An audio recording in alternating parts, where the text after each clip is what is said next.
Nobody understands the pain you go through. And until it's actually changed the law of this land, we're never going to get the justice that we want. Hundreds of mourners paid their respects to the father of three, Gary Newlove, who suffered head injuries when he confronted the youth outside his home in Cheshire. In August 2007, Britain was rocked by the news of a man who'd been brutally murdered by a gang of drunken youths outside his own home. Just a normal guy who was in his house, just standing up for himself, standing up for his family, and paying the ultimate price for that. Gary Newlove had confronted the yobs who'd been vandalising his wife's car. They turned on him, and his three young daughters witnessed their father being viciously attacked. So this was 10 o'clock on a summer's night. Call an ambulance! And it was all over within minutes of his life. The outrage at the actions of the drunken teenagers caused the entire nation to confront the alcohol-fueled gang culture plaguing the streets. It was a crime that shook Britain.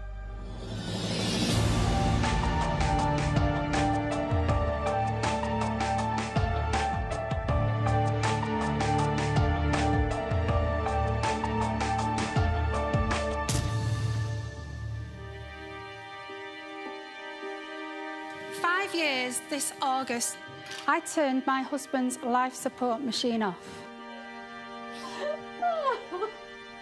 My daughters witnessed their father being kicked in the head 14 times. As he fell to his knees, they punched and kicked him in the head.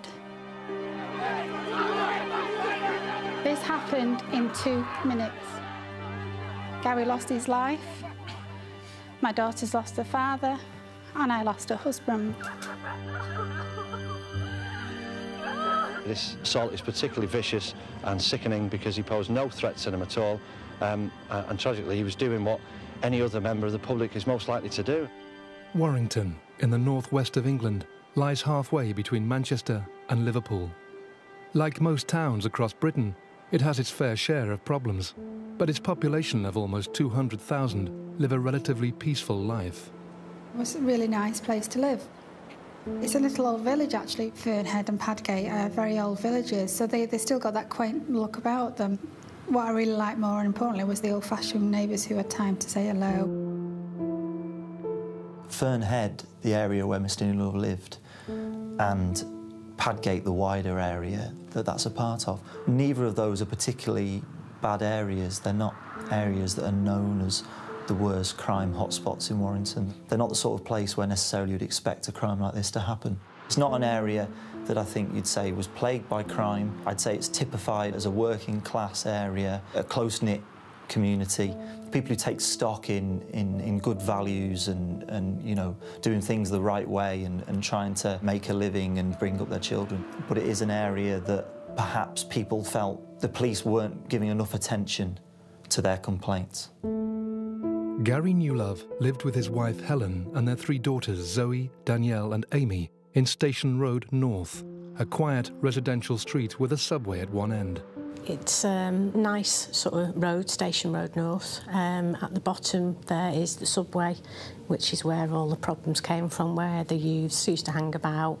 It was certainly an area that Helen told me she was plagued with youths over a number of years. It wasn't something that just happened on that particular night. When we moved into Fernhead, it was a case of we looked at the subway and you have these perceptions, because I always say never judge a book by its cover. And I'd grown up round there, so I knew it was pretty safe and not a problem. But then we realised after, I think we must have been there 12 months, 18 months, we noticed that there was more groups of young people walking through. The area was getting littered with alcohol, you know, cans of lager.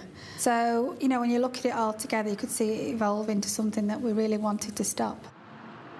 I wouldn't say it was one of the worst areas in the country, but certainly there are a number of issues in Warrington. A lot of them related to young people abusing alcohol and causing trouble, getting into fights both in the town centre and in some of the, you know, communities across the town. It's not that you're scared or you feel threatened by what's going on in where you live. It just doesn't make you feel relaxed at weekends. That did make us look at things, and it did make us think, do we need to live here? The New Love family were just your typical, normal, hard-working northern family. Mr. New Love had a job as a sales director.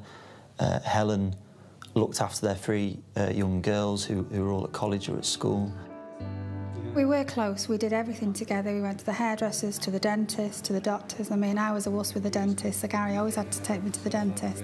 He never liked staying away from home when his job made him do that. So he was really a family man and liked to spend time with the girls. Say what we're doing today.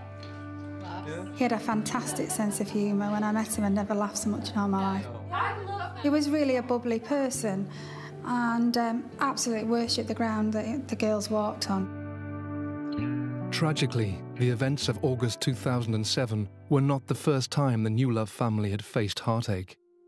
At 32, Gary was diagnosed with stomach cancer, and he was in theatre for 5 hours, so I was absolutely petrified. And he was in intensive care for 3 days, so he suffered. You know, they took the whole stomach, and they took his spleen as well, so he was like a little old man. And he was my hero then to get through that. He was very, very, very, very positive. Gary successfully won his battle against cancer, with doctors describing his recovery as miraculous. Life slowly returned to normal for the New Loves, but in the months prior to the attack, Gary began to notice a marked increase in the antisocial behaviour that was plaguing their area. He had concerns because at times he'd be up and down the hallway looking through the door on a Friday night to see who was walking past the cars, if he could hear any noises. And I used to say, it's no good doing this, you need to be relaxing, we need to look at moving. But it was just a case of you were fed up of going outside, looking at your garden, you were fed up of going checking on your car. And one incident where it's a straight road and all your cars have been damaged by a group of youth through the night, it makes you very disheartened and say, well, what is it? And we knew that if we phoned the police, it's a case of a crime record and that's it. They would never come out for criminal damage. As their concerns grew, it also seemed to local residents that the drunken teenagers causing havoc in the area, fueled by cheap super-strength alcohol, were getting more aggressive. In the weeks prior to the murder, there'd been a number of incidents, some of which we were aware of as a newspaper, some of which the police were aware of. There was an incident some 10 days before in which members of the gang attacked another man, came outside of his house to defend his house. In all honesty, the signs were there, the warning signs were there. After putting up with months of abuse, intimidation and vandalism, local residents began meeting together with police to address the problems in the area. Eric, my neighbour across the road, and myself used to go. What really summed it up was when we were sat in one meeting and we had the police officers there, we had the fire service there, and we had kids banging on the windows who were causing lots of problems, and the police were sat there. And then we had a neighbour who complained that his fence was always set on fire. And as he said that, his fence had been set on fire. So then we had the fire, and we just looked and thought, what is this going to help, So it was on an occasion when I walked back home with Eric and I said, nothing will change until somebody's murdered here. Little did I know that a few months later that would be Gary. Gary Newlove lived in the Fernhead area of Warrington with his wife and 3 young daughters. A devoted family man, he was becoming increasingly concerned that the alcohol-fueled gangs roaming the streets where he lived were becoming more dangerous. One group of teenagers in particular were notorious in the area, and on the day of the attack, they were intent on getting drunk and causing havoc. On the day of the murder, the gang gathered in a local park. They drank some cans of lager. They decided from then on to go to an off-licence to buy more alcohol, where they bought more cans of lager, where they bought bottles of cider. And on the night of the attack, they had all consumed an incredible amount of alcohol. If I remember rightly, one of the gang had had something like 10 cans of lager and a 3-litre bottle of cider. He'd had the best part of that to himself. These were young men who were very drunk.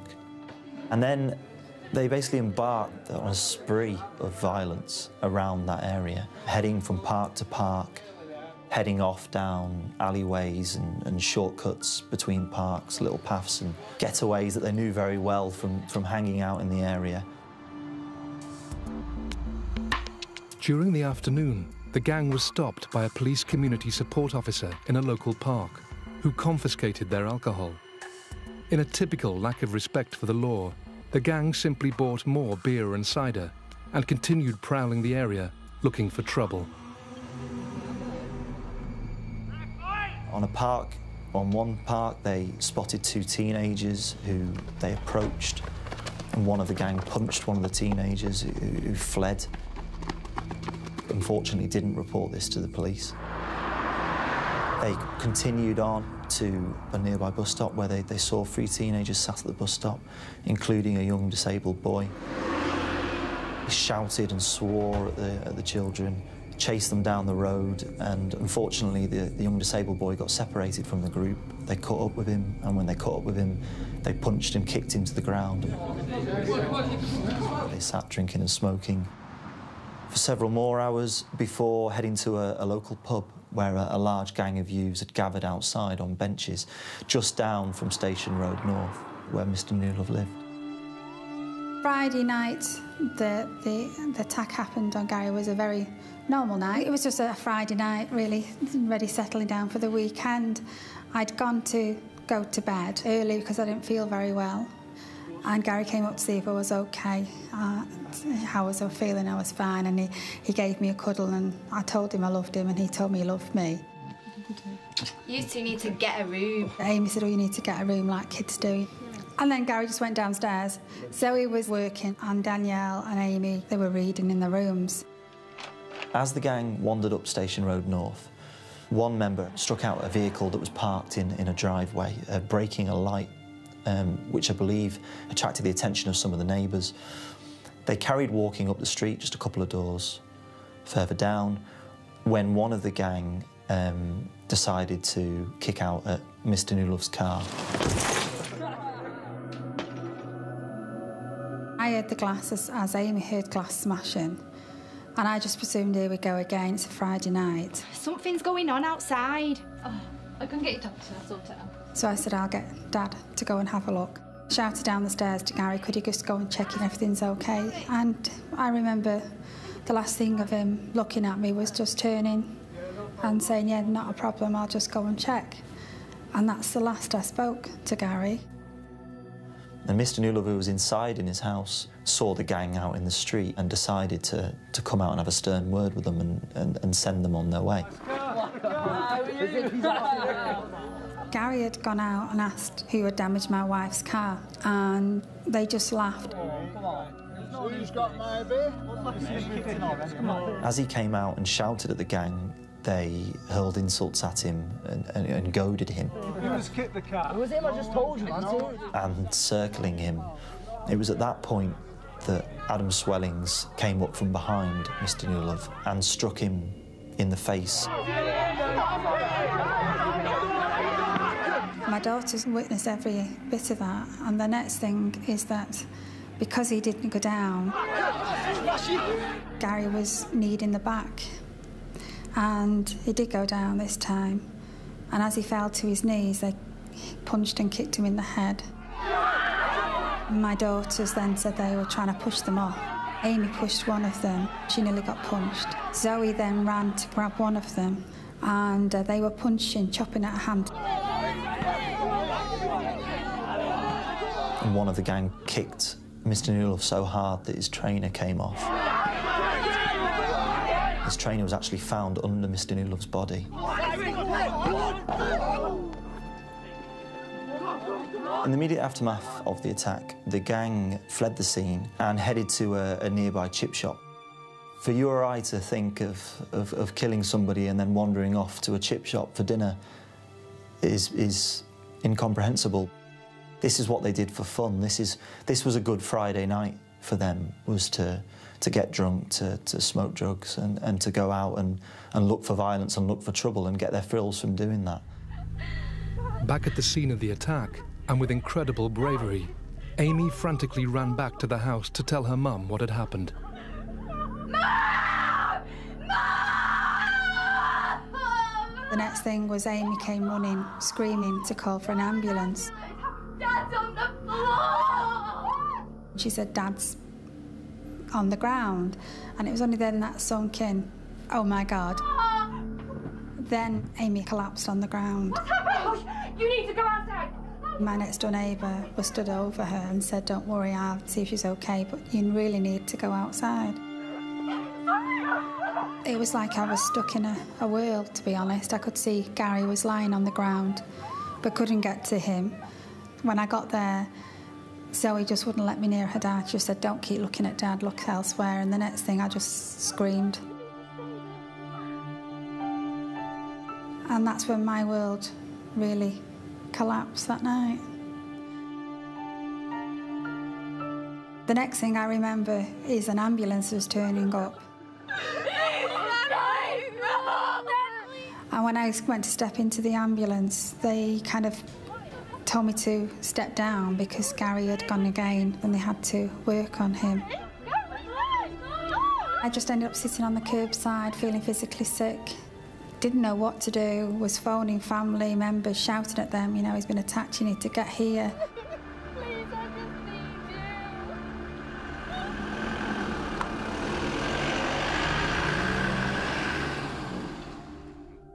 So we went to the hospital, and when I got there, and I had to wait in A&E. And then when they came out and said, we want to take you into the family room, daft again as it is, I just knew what happened in family rooms. And I'm saying to them, I know what happens in casualty, you know, I've seen how, like, you're not taking me in this family room. And eventually they coaxed me in. And that's when the doctor came to see me and said, Gary is very, very poorly. And he was in a coma. And I asked, was it a medically induced coma? And they said, no, one of his pupils had dilated and was bleeding. And I asked, could I go and see him? And he was that poorly that they said, we can only give you seconds to see him. And it's horrible, you see the neck collar, but his head was so swollen, it made me feel physically sick. And I still say to this day that there was a footprint on his forehead that was a footprint of a trainer. Gary Newlove had suffered a severe brain hemorrhage as a result of a violent kick to the back of his head. Doctors were running out of options and prepared Helen for the worst. I begged him to fight this. He'd fought cancer. I said, don't be a wuss, you can fight this. Despite his wife's pleas, it was a fight that Gary was losing. There was nothing more she could do, so doctors advised Helen to return home and try to rest while they cared for her husband. So I decided to go back home, and hopefully it would still be there when I get back. And when I went home, I told the girls that Dad was, you know, poorly, but didn't really let on how poorly he was. I said, he's asleep, and I've come home, but I'm going to go back to them. It was a question then of, do I want to bring the children to see their dad? When she heard the news, Gary's 12-year-old daughter Amy wrote her dad a letter, pleading with him to get better. I know you can fight this, as you are a strong, loving man who I know loves me no matter what. I will stick by you while you're in hospital, and I will take care of Mummy. I can't get across to you how much I will miss you, and I don't know what I would do without you. And I really didn't know what to do. I was scared for them. I was scared not to give them that choice. But I decided that I didn't want them to remember the dad on our dirty floor. I wanted them to come and have a bit of closure, so they could hug the dad, really. They couldn't understand why Gary couldn't open his eyes, and I just said I had to say he was under medication, so he was sleeping to make his body better. And I said what he needs is lots of hugs and kisses. Little did they know that would be the last time they would actually be able to touch the dad. So it's heartbreaking to see what they saw, the kicking and the punching, and then having to hug him.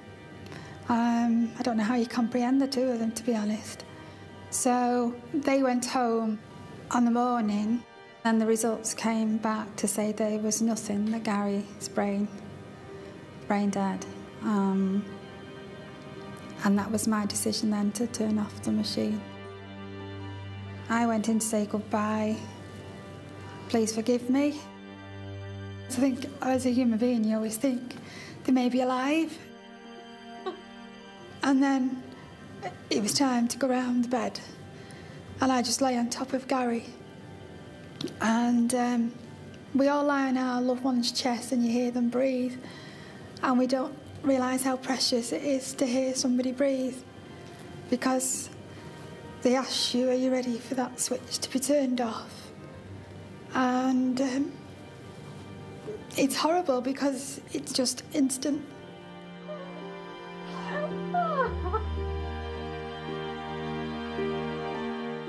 The next procedure is that he's taken away. I do feel guilty. I never had that closure. I never had that time to hug him, to kiss him, without a machine around him, without tubes around him. So I miss that kind of closure, really. When I went back to tell the children what had happened to their dad, that was the most heartbreaking thing. When I told them that Dad had died, and the other two just absolutely burst into tears. They'd lost their dad.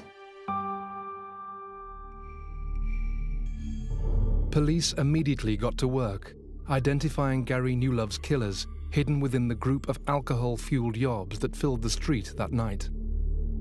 Painstaking detective work, along with several eyewitnesses, identified key members of the gang, and within hours, most were in custody. It was now up to the officers to work out if their prisoners were suspects or simply eyewitnesses.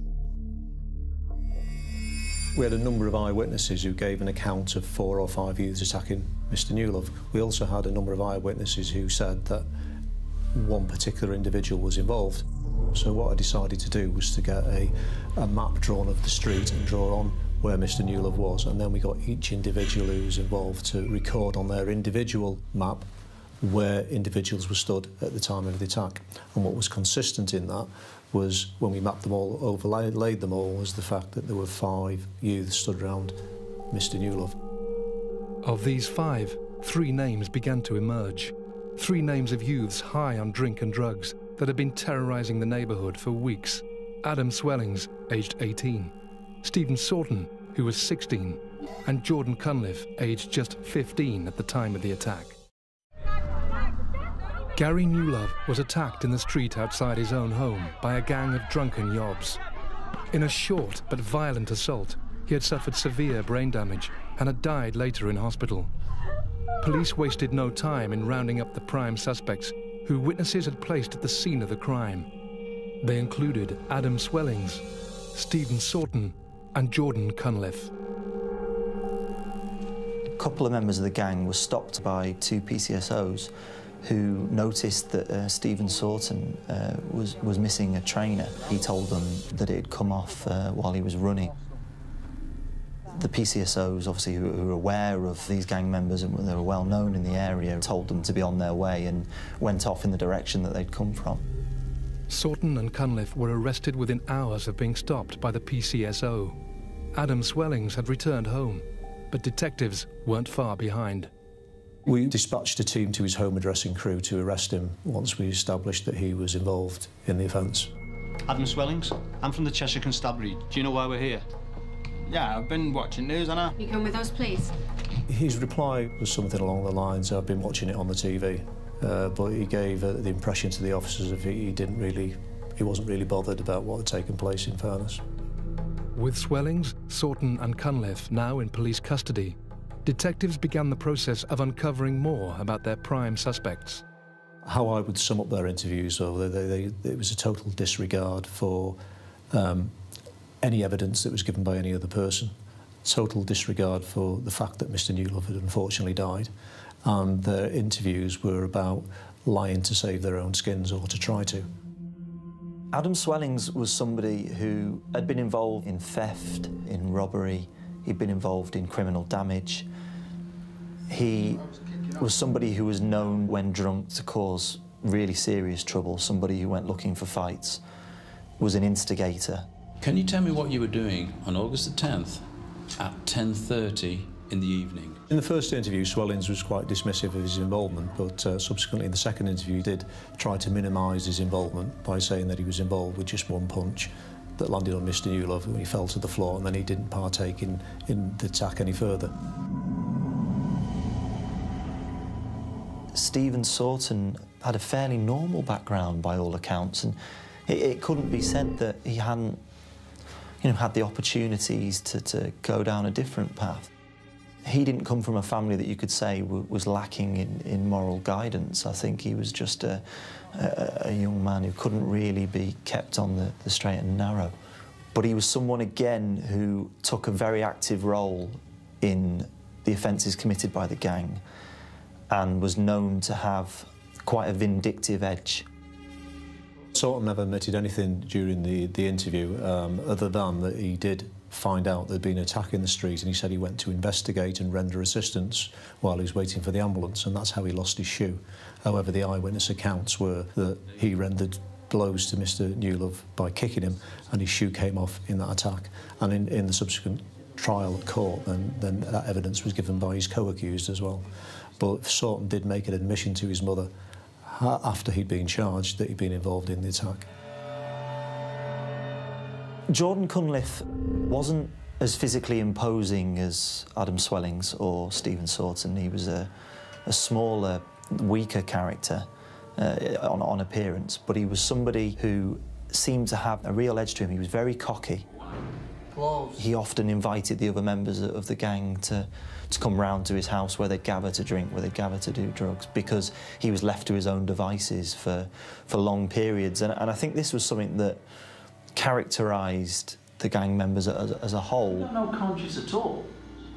That their parents didn't often know where they were, didn't keep tracks on them once they went out in the evening, and certainly didn't ask questions about what they'd been doing and where they'd been and what they'd been up to. Well, you can help yourself. Jordan Cunliffe denied his involvement. In fact, he even denied being in the particular area, but said he walked up the street some time afterwards. Well, the eyewitness accounts put him in company with the gang at the time, and obviously the eyewitness accounts of the PCSO who stopped him some short while later of being in presence of Sorton. It wasn't me. It was you. There was some CCTV in the area that was on one of the dwellings, which quite clearly shows that he was in with the gang when Mr Newlove approached them, although the attack was off camera. But his account was that 5 or so minutes later he walked up the road and saw the aftermath and then just carried on. However, we obviously carefully looked at that CCTV evidence, and there was no sign of him walking up afterwards. The evidence was that he walked up with the rest of the gang and then was challenged by Mr Newlove. The trial was held at Chester Crown Court, which is one of the most historic Crown Courts in the country. It's famously where Myra Hindley was put on trial. A very large, grand courtroom. And that did add to the sense of importance of the trial when you're sitting in during proceedings.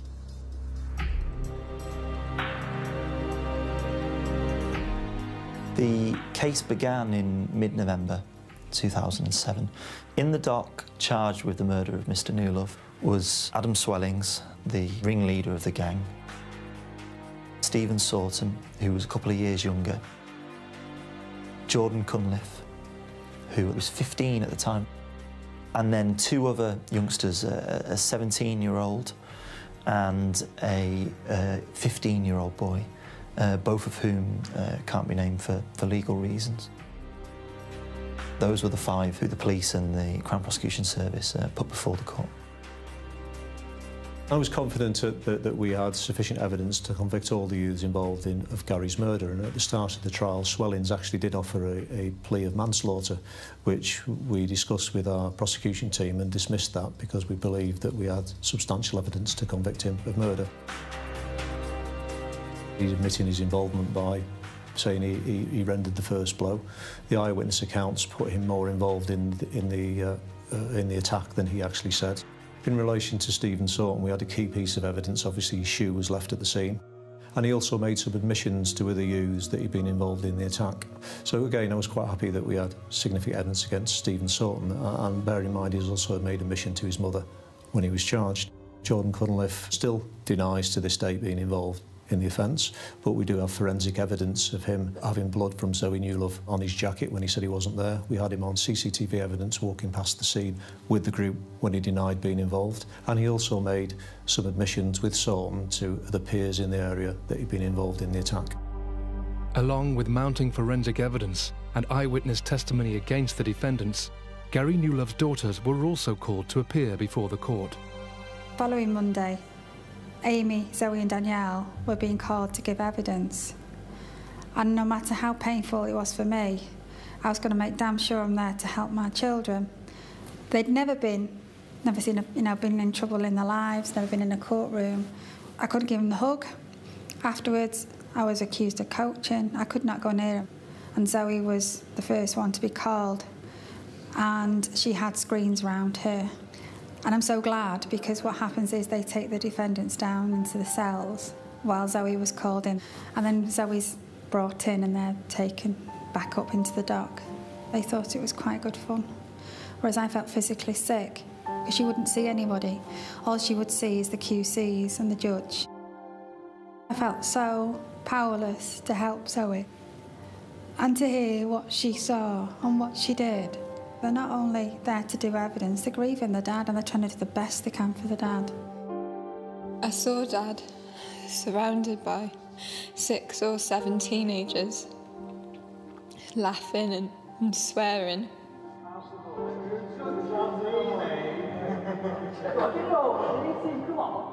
She's got more guts in her finger than they were in the dock. One of them hit him on the side of the face, another one from behind. And then they all just started punching him. And then he was curled up, trying to cover his head with his hand. And then they were kicking his head like a football. I can remember her telling the court that she saw her father being kicked like a football, which was something that, when it was said in court, you know, made everybody sort of reel back. Zoe tried to get the gang away from her father and actually got caught up in the commotion, and during that got blood on her coat. Her boyfriend at the time also gave evidence. He gave quite a harrowing depiction of how at one point when Mr. Newlove was on his knees, one of the gang just aimed a really big punt at him and kicked him, which put him right down to the ground, and then the attack continued. The gang rained down some 30 to 40 punches and kicks on a defenceless man, on a man who was curled up, trying to protect himself. And then, once it was clear that he was offering no resistance, they ran off into the night and left him to die. It was very, very vivid and very emotionally disturbing evidence. It was just a normal guy who was in his house, just standing up for himself, standing up for his family, and paying the ultimate price for that. When it came to Gary's youngest daughter, Amy, to give her evidence, because of her age, the court decided she could do so by video link. My name's Amy Newlove. And Amy was told not to fidget, sit on your hands, don't show any emotion if you're going to cry. It was an ordinary Friday night. This is a 13-year-old, never been in a courtroom in her life, looking down a monitor to a person she's never seen. And to me, that's not fair. They were children. So while we protect the defendants in the dock, who protects the children, witnesses? The family are asked not to show any emotion, so as not to prejudice the jury. So that was a very difficult one for Helen and the family, whereas the defendants were laughing and joking. So when my dad went out, that's where it all started, really. My mum shouted at my dad. One of the defendants was in the box and was allowed to have his mum with him because he was upset. Yet when the girls were giving their evidence, they weren't afforded that luxury. As the court heard days of shocking evidence, everyone present was appalled by the behaviour of the defendants in the dock.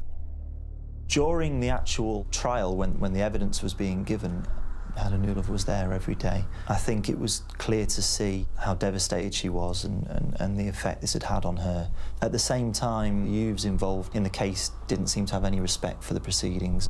No real sense of the magnitude of the case and of what they'd done, and the fact that the eyes of the country were on them at that time. They were laughing and joking and making a mockery, really, of proceedings, in particular Jordan Cunliffe, who laughed and joked his way from beginning to end. Helen and the rest of the family were extremely upset, purely because they'd been laughing and joking and were disrespectful. It's just unbelievable. You've got the defendants that goad you. They're looking, they're yawning, they're laughing. On occasions, I think I did even actually see one or two dropping off to sleep while evidence was being given. They thought it was a bit of a joke, making sneering remarks when other people were giving evidence about their involvement on the night. Disrespect for the criminal justice system, and certainly disrespect for Gary Newlove and Helen and the girls, really, in the fact that they made the girls give evidence about watching their father being attacked, which I thought was quite shocking, really, that they knew their involvement, yet they made young girls who had just previously 10 weeks seen their father kicked to death stand in the witness box and give evidence about what they saw. Nobody stopped them. The judge didn't ask them to sit up, stop yawning. One of the most shocking revelations in the court was that Adam Swellings, the self-styled leader of the gang, had been released on bail the very morning of the attack. He was up in court for an attack the week before. He appeared before magistrates, and magistrates had the opportunity to remand him in custody, but they decided not to. They decided to release him on bail. He was told to stay out of Warrington and to leave Warrington immediately and go back to his home of Crewe. But the first thing he did was head back towards Padgate, towards Fernhead, to meet up with his friends and to go out and buy some alcohol, start drinking and get up to his old antics. I remember them saying he'd been on bail. So not only had he breached one lot of bail, he'd gone and breached the second lot of bail that had been given. And the fact that he was awaiting sentencing made me feel, why are we bothering? Members of the jury, have you reached a verdict? We have, Your Honour. When the jury finally delivered their verdict in the trial, it was another hammer blow for the Newlove family. With the technology we've got for media, my girls knew before I could actually get to the phone to tell them. And they were so angry they couldn't understand why. And I just burst into tears. In January 2008, the trial of the gang of youths alleged to have murdered Gary Newlove was drawing to a close. The court had heard weeks of traumatic evidence, but finally the jury had arrived at a decision. Members of the jury, have you reached a verdict? We have, Your Honour. When finally the jury said they were able to come back and they were ready to deliver their verdict, there was a real tension. Everybody in the room did seem to be on the edge of their seat. There was sort of a nervous energy, both in the press box and looking around the room. The defendants, who some of them had been quite boisterous and cocky during the trial, were quiet. They were still. You could tell they were anxious. And when the verdicts were delivered, when Swellings was found guilty of murder, he was emotionless. When Saughton was found guilty, he just gazed straight ahead, didn't give any reaction, didn't show any emotion. But the one that was most surprising was Jordan Cunliffe, who laughed and joked in court. As it dawned on him that he was spending the rest of his youth in prison, as it dawned on him that he'd been found guilty of murder, he just burst into tears. And I could only describe it as a howl or a wail. He wailed out in court. Adam Swellings, Stephen Saughton and Jordan Cunliffe were found guilty of Gary Newlove's murder. The other two defendants were acquitted. When 2 people were acquitted and 3 were convicted, what do you say? And when people hear you say that, they think you want, retribution, you want revenge, and I don't. Most victims' families, and myself included in that, you speak to them, they just want to be able to sleep at night, close their eyes and know they've done the best they possibly can, and hope that the system that we have in this country does the best that it does. But unfortunately, victims are not at the heart of the justice. we're at the bottom ladder. Adam Swellings was sentenced to life and ordered to serve a minimum of 17 years in jail. Jordan Cunliffe received life with a minimum tariff of 12 years. Stephen Sorton was sentenced to life with a minimum of 15 years. His sentence was reduced to 13 years on appeal. Swellings and Cunliffe also appealed their convictions, but they were turned down. For me, life means life. It doesn't mean a minimum tariff, it means life. And it's a mandatory life sentence for murder. And if you don't really say what you say on the tin, what does it have an impact to stop kids going off and doing these things, or anybody going off and doing these things? And that's where there's no justice. And I just say, well, come and sit in my shoes, because girls and I and the rest of the family are serving the life sentence. As the killers began their sentences, Gary's wife Helen and the girls faced up to life without him. Everybody says, does it get easier? How do you cope? How do you do it? And I don't think anybody can answer that. We just get up. I remember them seeing me in bed and they thought Mum was giving up. And I can't do that to them, because if Mum doesn't get out of bed, they're scared. They've only got Mum left. Helen made the brave decision to use the tragic loss of her husband as a way to highlight the issues affecting our communities. I just thought I can only try and do something to make Gary not a murder victim, see him for when people hear and speak about him as a person, and actually look at society, how desensitised we've become for actions that, well, years and years ago we'd be horrified. You know, how many people walk past people now who've been attacked in the street? How many drunks do we see in the street? We're not bothered about it. In 2010, Helen was invited to become a peer in the House of Lords, acting on behalf of victims and communities. I, Helen, Baroness Newlove, do swear by Almighty God that I will be faithful and bear true allegiance to Her Majesty Queen Elizabeth. When I went for the induction day, I did feel very much, a bit like Coronation Street, Hilda Ogden. What am I doing here? Somebody's going to tell me you've come in the wrong door. But it's I'm 2 years down the line and still feel very honoured and humbled, and it's such a warm place. And I'm so proud to be here. Her work takes her across the country, meeting local people who are tackling antisocial behaviour. I'd gone around so many areas, spoke to offenders, gone to Hindley Prison, youth offending, so I was really, really keen to roll my sleeves up and get stuck in. She also spends time visiting schools, making children aware of the dangers associated with alcohol abuse. The message is, do it safely, do it responsibly, and you'll have a happy time. I have been in schools where, I have had a young child, age 9, asking how many units are in a glass of whiskey, which I really couldn't contemplate, him knowing whiskey at that age, but also units. The fact is that this isn't a story. But I think it's really important to go into schools to tell, they say a story, and ours it's not a story, it's my life. But to get that message over to them. Helen Newlove's campaigning, coupled with the efforts of the Cheshire Constabulary's neighbourhood policing teams, have dramatically improved the situation in Warrington. Nevertheless, Helen's tireless work continues, benefiting communities across the country, whilst also representing a fitting legacy for Gary.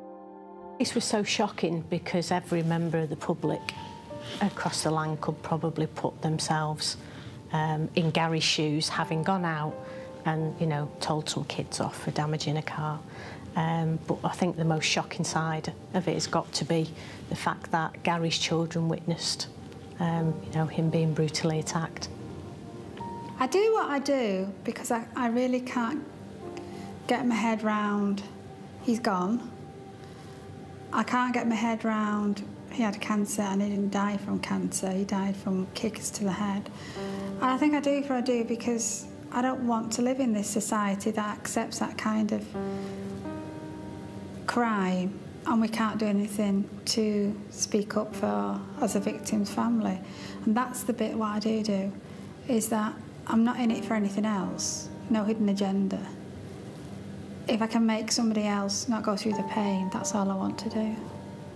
I'm just going to carry on making changes for this, because I always said that Gary would never be a statistic. Nobody should be a statistic. They're human beings. They were somebody. We love somebody. But I'm hoping he'd be really proud to the fact that I will never let anybody forget who he was, because he didn't deserve that.